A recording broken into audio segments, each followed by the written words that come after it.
Hello friends, welcome to my YouTube channel. इस video में हम फिर से आपके लिए एक बार लेकर आए हैं यूपी टेट सीटेट के टॉप 10 महत्वपूर्ण प्रश्न जो कि सीटेट में बार बार पूछे जाते हैं। तो आइए वीडियो को शुरू करते हैं।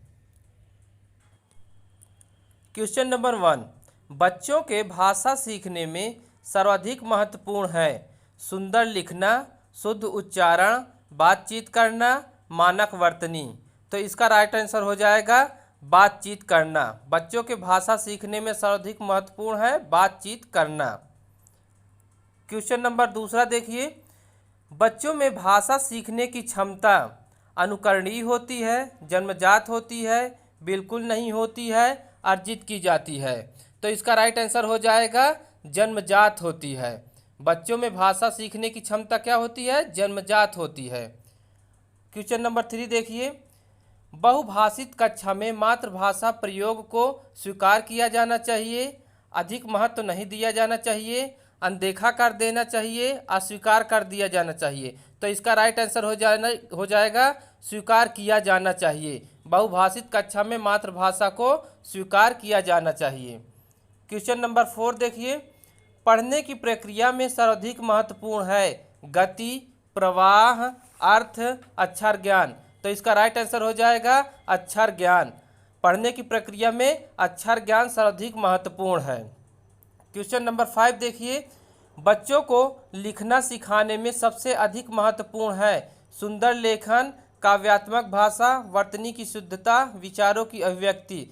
तो इसका राइट आंसर हो जाएगा विचारों की अभिव्यक्ति। बच्चों को लिखना सिखाने में विचारों की अभिव्यक्ति सबसे अधिक महत्वपूर्ण है। क्वेश्चन नंबर 6 देखिए, अपने चिंतन में अवधारणात्मक परिवर्तन लाने के लिए विद्यार्थियों को सक्षम बनाने के लिए शिक्षक को पहला नंबर उन बच्चों को पुरस्कार देना चाहिए जिन्होंने अपने चिंतन में परिवर्तन किया। दूसरा, बच्चों को स्वयं चिंतन करने के लिए हतोत्साहित करना चाहिए और उनसे कहना चाहिए कि वे शिक्षिका को सुने और पालन करें। तीसरा है, व्याख्यान के रूप में व्याख्या प्रस्तुत करनी चाहिए।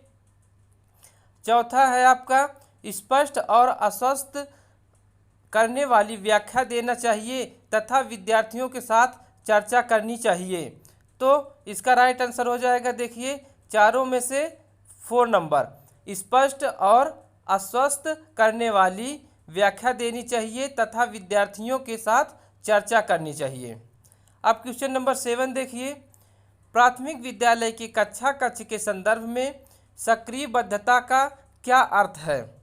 पहला, याद करना, प्रत्यास्मरण करना और सुनना। दूसरा है शिक्षक का अनुकरण करना। तीसरा है जांच पड़ताल करना, प्रश्न पूछना और कक्षा वाद विवाद करना। चौथा है शिक्षक द्वारा दिए गए उत्तरों को नकल करना। तो इसका राइट आंसर हो जाएगा जांच पड़ताल करना, प्रश्न पूछना और कक्षावाद विवाद करना। अब क्वेश्चन नंबर 8 देखिए, बच्चे तब तक सर्वाधिक सृजनशील होते हैं जब वे किसी गतिविधि में भाग लेते हैं। पहला, शिक्षक की डांट से बचने के लिए। दूसरा, दूसरों के सामने अच्छा करने के दबाव में आकर। तीसरा, अपनी रुचि से। चौथा, पुरस्कार के लिए। तो इसका राइट आंसर हो जाएगा अपने रुचि से। बच्चे सबसे अधिक सृजनशील होते हैं अपने रुचि से। क्वेश्चन नंबर 9 देखिए, विद्यार्थियों द्वारा की गई गलतियां व त्रुटियां।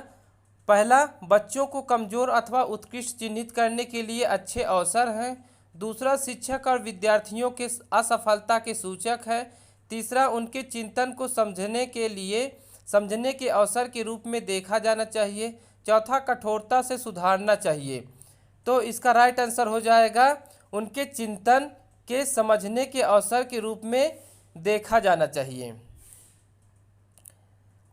क्वेश्चन नंबर 10, बाल केंद्रित शिक्षा शास्त्र का अर्थ है बच्चों को नैतिक शिक्षा देना, बच्चों को पूर्ण रूप से स्वतंत्रता देना, बच्चों की अभिव्यक्ति एवं सृजनात्मकता। तो इसका क्या राइट आंसर हो जाएगा? बाल केंद्रित शिक्षा का अर्थ क्या है? बच्चों की अभिव्यक्ति एवं सृजनात्मकता। चौथा इसका राइट आंसर हो जाएगा बच्चों की अभिव्यक्ति एवं सृजनात्मकता।